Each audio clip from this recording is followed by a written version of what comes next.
আমি কিরকম ভাবে বেঁচে আছি। সুনীল গঙ্গোপাধ্যায়। আমি কিরকম ভাবে বেঁচে আছি, তুই এসে দেখে যা নিখিলেশ। এই কি মানুষ জন্ম, নাকি শেষ পুরোহিত কঙ্কালের পাশা খেলা?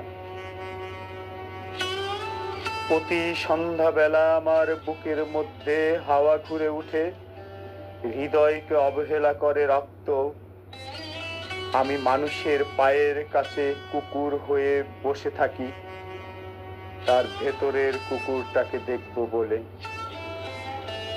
আমি আক্রোশে হেসে উঠি না। আমি সার্পকার পাশে সার্পকা হয়ে হাঁটি, মশা হয়ে উড়ি একদল মশার সঙ্গে। ঘাটি অন্ধকারে স্ত্রীলোকের খুব মধ্যে ডুব দিয়ে দেখেছি দেশলাই জেলে। ও গায়ে আমার কোনো ঘর বাড়ি নেই।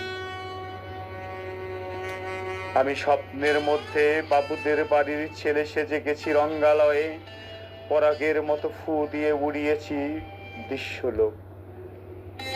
ঘামে ছিল না এমন গন্ধ যাতে ক্রোধে জ্বলে উঠতে পারি। নিখিলেশ, তুই একে কি বলবি?